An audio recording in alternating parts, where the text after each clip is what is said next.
Chapter 21.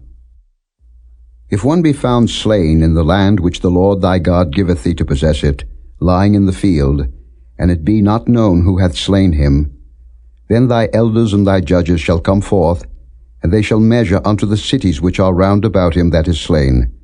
And it shall be that the city which is next unto the slain man, even the elders of that city shall take an heifer, which hath not been wrought with, and which hath not drawn in the yoke. And the elders of that city shall bring down the heifer unto a rough valley, which is neither eared nor sown, and shall strike off the heifer's neck there in the valley. And the priests, the sons of Levi, shall come near, for them the Lord thy God hath chosen to minister unto him, and to bless in the name of the Lord. And by their word shall every controversy and every stroke be tried. And all the elders of that city, that are next unto the slain man, shall wash their hands over the heifer that is beheaded in the valley. And they shall answer and say, Our hands have not shed this blood, neither have our eyes seen it. Be merciful, O Lord, unto thy people Israel, whom thou hast redeemed, and lay not innocent blood unto thy people of Israel's charge, and the blood shall be forgiven them. So shalt thou put away the guilt of innocent blood from among you, when thou shalt do that which is right in the sight of the Lord. When thou goest forth to war against thine enemies, and the Lord thy God hath delivered them into thine hands, and thou hast taken them captive, and seest among the captives a beautiful woman, and hast a desire unto her, that thou wouldest have her to thy wife, then thou shalt bring her home to thine house, and she shall shave her head and pare her nails.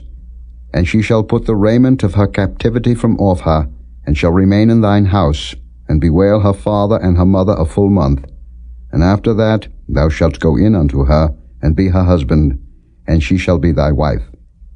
And it shall be, if thou have no delight in her, then thou shalt let her go whither she will, but thou shalt not sell her at all for money.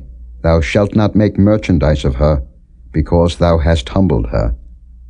If a man have two wives, one beloved and another hated, and they have borne him children, both the beloved and the hated, and if the firstborn son be hers that was hated, then it shall be, when he maketh his sons to inherit that which he hath, that he may not make the son of the beloved firstborn before the son of the hated, which is indeed the firstborn. But he shall acknowledge the son of the hated for the firstborn, by giving him a double portion of all that he hath. For he is the beginning of his strength, the right of the firstborn is his. If a man have a stubborn and rebellious son, which will not obey the voice of his father, or the voice of his mother, and that when they have chastened him will not hearken unto them, then shall his father and his mother lay hold on him, and bring him out unto the elders of his city, and unto the gate of his place. And they shall say unto the elders of his city, This our son is stubborn and rebellious. He will not obey our voice. He is a glutton and a drunkard. And all the men of his city shall stone him with stones, that he die. So shalt thou put evil away from among you, and all Israel shall hear and fear. And if a man have committed a sin worthy of death, and he be to be put to death, and thou hang him on a tree, his body shall not remain all night upon the tree, but thou shalt in any wise bury him that day. For he that is hanged is accursed of God, that thy land be not defiled, which the Lord thy God giveth thee for an inheritance.